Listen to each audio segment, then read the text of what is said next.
அமெரிக்காவோட மிக உயரிய பாதுகாப்பு ரகசியங்கள் தெரிஞ்ச 11 விஞ்ஞானிகள் கடந்த சில மாதங்கள்ல மர்மமான முறையில அடுத்தடுத்து கொல்லப்பட்டிருக்கிறாங்க.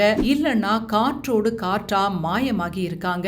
நாசா இத மழுப்புது, FBI திகச்சு போயிருக்குது. ஆனா உண்மை என்னன்னா, அமெரிக்காவோட அறிவு சொத்துகளுக்கு என்ன ஆச்சுன்னு யாருக்குமே தெரியல. ஏன் இவங்க குறிவைக்கப்படுறாங்க?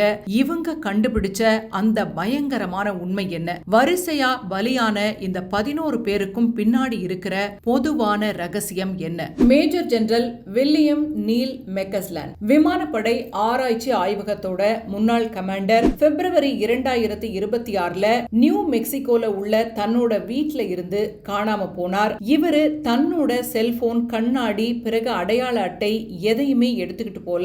இவர்கிட்ட இருந்த விண்வெளி சார்ந்த போர் ஆயுதங்கள் பற்றின ரகசியங்கள் இப்ப எங்க அப்படின்ற கேள்வி எழுந்திருக்கு. மேஜர் ஜெனரல் மெக்கஸ்லாண்டோட மனைவி என்ன சொல்றாங்கன்னா, அவர் காணாம போறதுக்கு ஒரு வாரம் முன்னாடி இருந்தே ஒரு விதமான பயத்துல இருந்தாரு. ஜன்னல் திரைகளை எப்பவும் மூடியே வச்சிருப்பாரு. யாரும் என்ன கண்காணிக்கிறாங்க அப்படின்னு அடிக்கடி சொல்லிக்கிட்டே இருந்தாரு. அவர் காணாம போன அன்னைக்கு காலையில அவரோட காஃபி கப் கூட சூடாதான் இருந்துச்சு. அவர் விருப்பப்பட்டு எங்கேயும் போல, பலவந்தமா தூக்கி செல்லப்பட்டார் அப்படின்னு சொல்லியிருக்காங்க. டாக்டர் நூனோ லுரேரோ, MIT-யோட அணுக்கரு இணைவு மையத்தோட இயக்குனர், 2025 டிசம்பர்ல மர்ம நபர்களால சுட்டுக் கொல்லப்பட்டார். இவர் கண்டுபிடிச்ச அளவற்ற எரிசக்தி தொழில்நுட்பம் உலக நாடுகளோட கச்சா எண்ணெய் வணிகத்தை அச்சுறுத்தியதா அப்படின்னு ஒரு கேள்வி இருக்கு.